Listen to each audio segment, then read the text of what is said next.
College life था, मुंबई की ताज़ा वो हवा लगी थी। नया नया मैं यहाँ पे आया था with dreams of course you come here कि यहाँ पे मुझे एक्टर बनना है। अपने कॉलेज की स्टार्टिंग से अपने पेरेंट्स को झूठ बोल के घंटों लाइंस में खड़े होके किसी को बिना बताए कार्तिक आर्यन ने काफी मूवीज के लिए ऑडिशन दिए, लेकिन वो सब में रिजेक्ट होते गए। Well, that is the main difference between outsiders and Insiders. Insiders को बस रोहित शेट्टी के ऑफिस तक जाके भीख मांगनी होती है और एक अच्छी मूवी 5 मिनट की कास्टिंग डिसीजन से बर्बाद हो जाती है।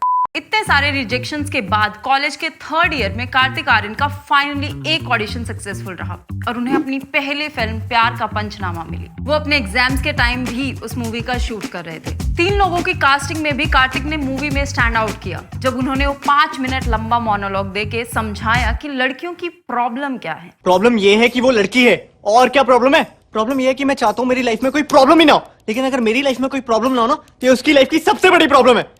तो हर यंग लड़के ने उससे काफी रिलेट किया एंड फॉर सम रीजन वो मोनोलॉग लड़कियों को भी बहुत पसंद आया।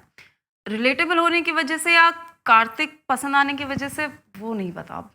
ये 5 मिनट कंटिन्यूस शॉर्ट मोनोलॉग तब तक बॉलीवुड में पहली बार हुआ था और उससे कार्तिक को इंस्टेंट फैन बेस मिला। लड़कियां उनके लुक्स की और लड़के रिलेटेबिलिटी के चलते उन्हें बहुत पसंद करने लगे। ऑल्सो एक फैक्टर उनका आउटसाइडर होना भी था। Kartik came out as a funny sweet bubbly guy. Movie hit रही और कार्तिक को प्रोड्यूसर गिल्ड अवार्ड्स में बेस्ट डेब्यू का नॉमिनेशन मिला। 2 साल बाद नुसरत के साथ ही उनकी सेकंड मूवी आकाशवाणी रिलीज हुई, जिसमें उनका कैरेक्टर फर्स्ट मूवी से बिल्कुल ऑपोजिट था। वो कहते हैं कभी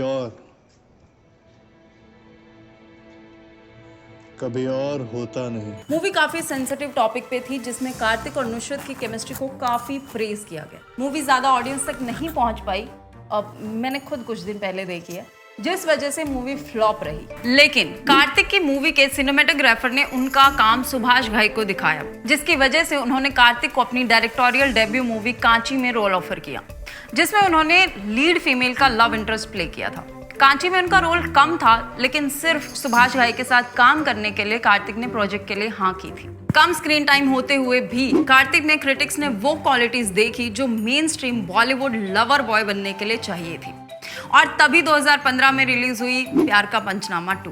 कार्तिक और नुसरत को मूवी में सेम रखा गया, लेकिन बाकी कास्टिंग चेंज की गई थी। फर्स्ट पार्ट को देखते हुए लोगों की एक्सपेक्टेशंस मूवी से बहुत ज्यादा थी और कार्तिक ने वो डिलीवर भी किया। उन्होंने सेकंड पार्ट में 7 मिनट लंबा मोनोलॉग डिलीवर किया विद सो मच ईज, जैसे ये उनका रोज का काम है। नुसरत के अलावा मूवी में बाकी फीमेल कास्ट को काफी मिस हैंडल किया गया, लेकिन नुसरत और कार्तिक के बैंटर्स मूवी का हाईलाइटेड पॉइंट था। Pink pink pink pink. No, Manju, concentrate. Salmon pink, old rose pink, carnation pink, hot pink, magenta pink.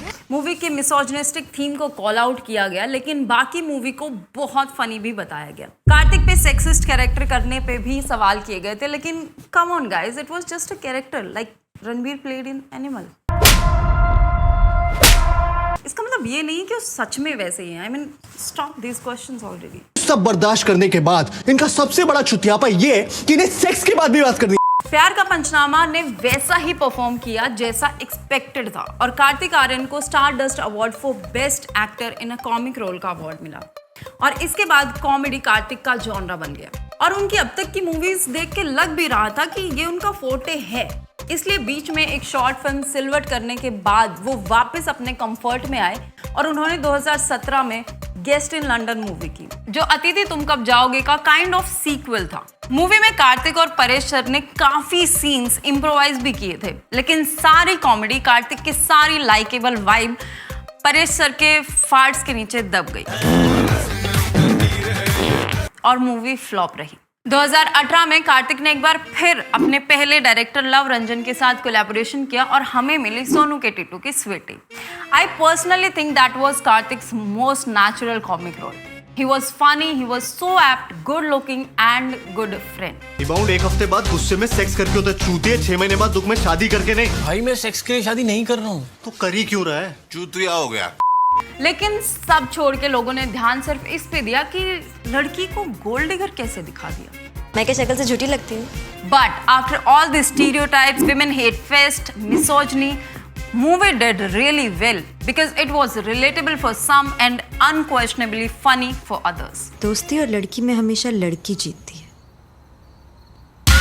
Sonu के टीटू की स्वीटी के लिए कार्तिक को Zee Cine award for best actor in comic role का अवार्ड मिला था। कार्तिक ने सेम जॉनरा में मूवीज करके एक फनी लवर बॉय की इमेज डेफिनेटली बना ली थी और उसके साथ ही काफी सारे फैंस भी। कार्तिक और नुसरत के साथ में 3 मूवीज कर ली थी, लेकिन कभी भी उनके अफेयर की कोई स्ट्रॉन्ग न्यूज नहीं आई थी, जो 2 यंग एक्टर्स के लिए काफी बड़ी और पॉजिटिव चीज थी। It's a very friendly relationship that we have and उसमें मतलब बहुत टाइम भी हो गया है, काफी टाइम से साथ में फिल्में भी कर रहे हैं। लेकिन जैसे ही कार्तिक की नेक्स्ट फिल्म आई, उसी के साथ आई उनके अफेयर की खबरें। उनकी लुका छुपी की को स्टार कृति सेनन के साथ, जिनकी मूवी में इतनी स्ट्रॉन्ग केमिस्ट्री थी भी नहीं। हेलो भाई साहब, ये क्या कर रहे हैं? भाई साहब, इंटरव्यूज के टाइम कृति सेनन ने ये भी कहा था कि इन अफेयर्स के रूमर्स को वो माइंड नहीं करती। कॉमिक रोल्स में कार्तिक का स्क्रीन पे ऑफ लगना लुका छुपी से स्टार्ट जरूर हुआ था, लेकिन खत्म आज तक नहीं हुआ है। पहले 1-2 फ्लॉप देने के बाद कार्तिक ने अच्छा कमबैक दिया, लेकिन इस बार लुका छुपी के बाद कार्तिक ने उससे भी बेकार मूवी पति पत्नी और वो दी। सरप्राइजिंगली लुका छुपी और पति पत्नी वो दोनों मूवीज कमर्शियली सक्सेसफुल थी। अरे खुशबू कहाँ से आ रही है पे? तपस्या से। आप हाथ मिलाएंगे या मैं चाय बोल के आऊँ? जी। And this is when Kartik took his fans seriously. ऐसी मूवीज को हिट करवाने वाले फैंस को कट्टर फैंस ही माना जाएगा। कार्तिक को फील होना स्टार्ट हो गया कि वो फैन मेड स्टार है, विच इज सो ट्रू। उनके लॉयल फैंस जो उन्होंने पंचनामा सीरीज और सोनू के टीटू की स्वीटी से कमाए थे, वो अब उन्हें स्क्रीन पे देखना चाहते थे, फिर चाहे वो मूवी पति पत्नी और वो ही क्यों ना हो। बताया ही नहीं कि तुम शादीशुदा हो। क्या? Oh shit, तुम ठीक हो ना? लग गई है। पति पत्नी और वो के टाइम पे कार्तिक के अफेयर के रूमर्स अनन्या पांडे के साथ भी चल रहे थे। So you're not dating Ananya? कुछ तो लुका छुपी कर लो यार। वो रूमर्स जल्दी ही बंद तब हुए जब उनकी नेक्स्ट लव आजकल रिलीज हुई थी। कार्तिक और सारा अली खान की तो छोड़ो, मूवी देख के किसी को ये भरोसा नहीं हुआ कि ये इम्तियाज अली की मूवी है। कार्तिक ने मूवी में डबल रोल प्ले किया था और एक भी रोल ढंग से नहीं कर पाए। Would you like to break dance? Sara Ali Khan की बात तो ना ही करे तो अच्छा है। लव आजकल मूवी और मूवी के दोनों लीड एक्टर्स इतने बुरे थे कि सैफ ने सारा को बोल दिया that don't remake my films. I mean, इससे ज्यादा कोई कैसे बता सकता है आपको कि मूवी कितनी बेकार है। कार्तिक को मूवी में सीरियसली लेना मुश्किल हो गया था। मतलब ऐसा लग रहा है कि एट एनी पॉइंट वो मोनोलॉग स्टार्ट कर देंगे। And what the fuck was that? मुझे तंग करने लगे। इस मूवी में तो कार्तिक को उनके फैंस भी नहीं बचा पाए। मूवी बहुत बड़ी फ्लॉप साबित हुई, जिसमें मैं बहुत बड़ा योगदान सारा अली खान का मानती। तुम मुझे तंग करने लगे। कार्तिक एटलीस्ट ट्राई तो करता है। सेम अनन्या की तरह कार्तिक और सारा के लिंकअप की खबरें भी उसी टाइम मीडिया में आने लगी थी। And I really am glad that Ranveer ने हम दोनों की जोड़ी बनाई। 2020 की इस हार्ट अटैक देने वाली मूवी के बाद कार्तिक को दोस्ताना 2 ऑफर हुई, जिसमें उनके साथ जानवी और लक्ष्य हैं। दोस्ताना 2 का शूट भी स्टार्ट हुआ था, बट फिर 2020 में क्या हुआ हम सबको पता है। 20 दिन के शूट के बाद 2021 में सीधा न्यूज ये आई कि कार्तिक को दोस्ताना 2 से निकाल दिया गया। लेकिन ऐसा क्या हुआ था? सोनू के टीटू की स्वीटी की सक्सेस के बाद से करण जौहर कार्तिक के साथ काम करना चाहते थे। उन्होंने कार्तिक को गुड न्यूज भी ऑफर की थी, लेकिन director wanted Diljit. Good call Raj Mehta. और फिर करण जौहर ने कार्तिक को दोस्ताना 2 में लिया, लेकिन करण जौहर की लाइफ में उसी टाइम उनका नया ऑब्सेशन लक्ष्य आया, जिससे सब बदल गया और धीरे धीरे कार्तिक को साइडलाइन किया जाने लगा। ऑब्वियसली के जो उसी को खुश रखेगा जो केजो को खुश। जब कार्तिक ने अपने सीन्स कटने पे सवाल किए तो केजो का काफी ईगो हर्ट हो गया और उन्होंने कार्तिक को मूवी से निकाल दिया। कार्तिक को निकालने का रीजन क्रिएटिव डिफरेंस बताया गया एंड ऑफ कोर्स, लेकिन धर्मा की पीआर ने कार्तिक को नेगेटिव लाइमलाइट में लाने के लिए उन पे ये इल्जाम लगाया कि कार्तिक ने जानवी से मिसबिहेव किया है और उन पे हाथ उठाया। उसी जानवी से जिसके साथ पहले उसी पीआर ने कार्तिक के लिंकअप की खबरें चलवाई थी। वाओ, नो वंडर धर्मा का डाउनफॉल आ गया। कभी तो कर्म सामने आते ही। I think KJo should write a book title KJo's way of ruining an outsider. कहा यह भी गया कि धर्मा से इस लड़ाई के बाद रेड चिलीज ने फ्रेडी को प्रोड्यूस करने से बैकआउट कर दिया। नहीं सर, क्योंकि उसमें पहले आई थिंक प्रोड्यूसर्स भी दूसरे थे, उनका क्रिएटिव डिफरेंस हो रहा था। कार्तिक का धर्मा से फायर होना शायद उनके लिए ही अच्छा था, वरना किसी को डिप्रेशन में डालने के लिए धर्मा की एक ही मूवी काफी है। इन सब के बाद कॉफी विद करण पे भी करण जौहर ने सारा से एक सवाल किया था। One reason why your ex is your ex. Because he's everyone's ex. ये गो गर्ल।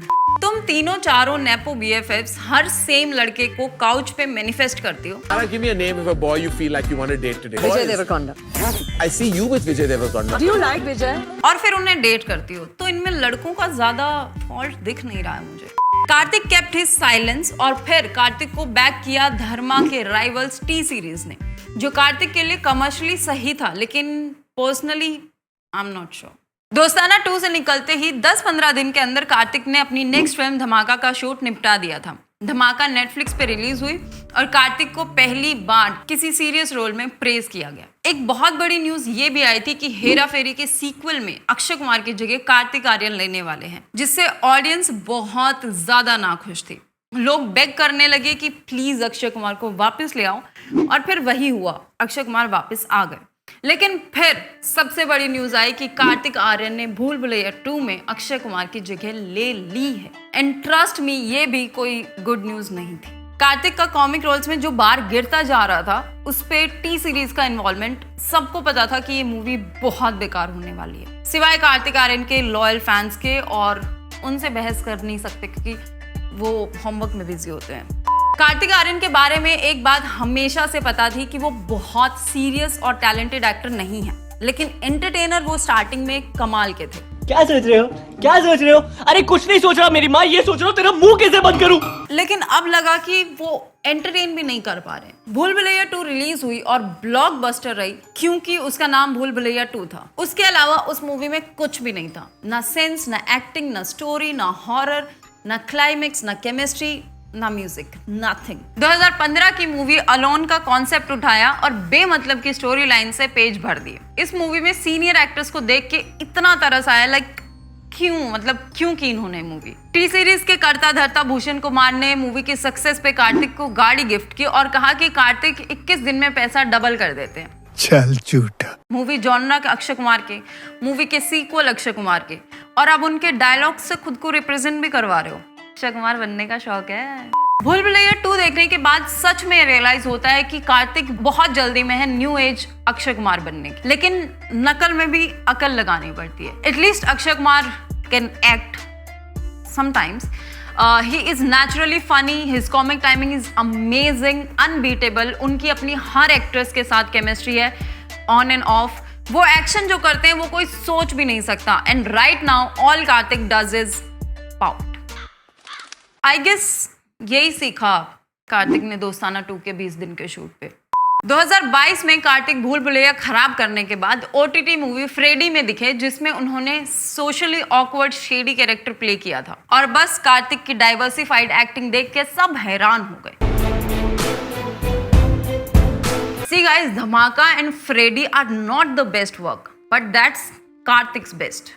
भूल भुलैया की सक्सेस और फ्रेडी में उनकी एक्टिंग की तारीफों के बाद कार्तिक की पीआर इतनी एक्टिव हो गई कि उसे सुपरस्टार ही प्रेजेंट करने लगे। इतनी ओवर एंथुसियास्टिक पीआर ही उनकी नेक्स्ट फ्लॉप का मेन रीजन था। 2023 में आई उनकी शहजादा लव आजकल के बाद उनका सबसे बेकार काम था। He was weirdly smiling through out the movie.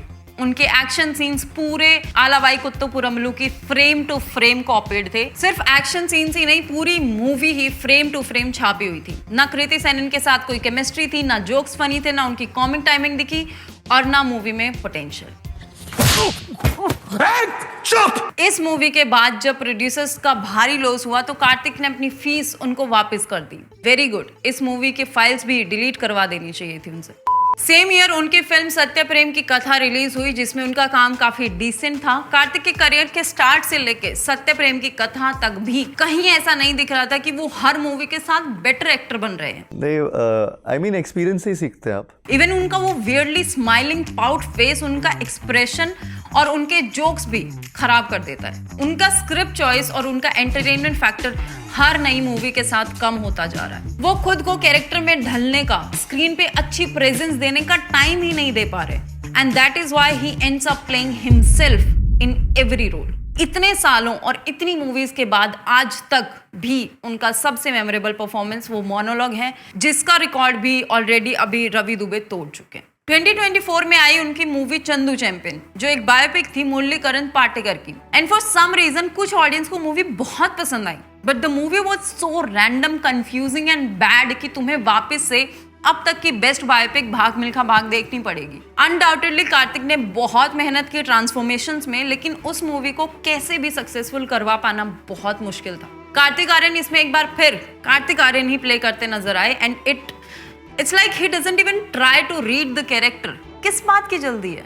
और वो फ्लॉप होने के बाद कार्तिक ने सोचा कि क्यों ना अब तक की उनकी बेस्ट हिट भूल भुलैया का एक और सीक्वल बनाया जाए, भूल भुलैया 3। लास्ट टाइम भूल भुलैया 2 बॉक्स की बाहरी सजावट या फिर भूल भुलैया 1 से शायद इसका कोई कनेक्शन होगा या फिर जो भूल भुलैया 1 का म्यूजिक था, इन सब की वजह से हिट हुई थी। लेकिन कार्तिक आर्यन ने उस सक्सेस का रीजन खुद को मान लिया और अब भूल भुलैया 3 में विद्या बालन को वापस लाके ऑडियंस के नॉस्टैल्जिया पे चलाना चाहते हैं, लेकिन अंदर कुछ नहीं मिलेगा जैसे 2 में कुछ नहीं था। आउटसाइडर होने की हाइप, कॉमिक रोल में बेस्ट होने की हाइप, अच्छे डांसर होने की हाइप, सुपरस्टार बनने की हाइप, प्लेबॉय हाइप, ये जो रैंडम हाइप्स उनकी पीआर क्रिएट कर रही है, ये कार्तिक के खुद के लिए बहुत बुरी बात है। हर कैटेगरी की हाइप में उनसे बेटर फिलहाल इंडस्ट्री में कोई ना कोई है, लेकिन जो भूल भुलैया की सक्सेस चढ़ गई है उनपे और जो डल और रैंडम स्क्रिप्ट्स वो उठा रहे हैं, इनसे उन्हें बाहर आना पड़ेगा। Once again he needs to see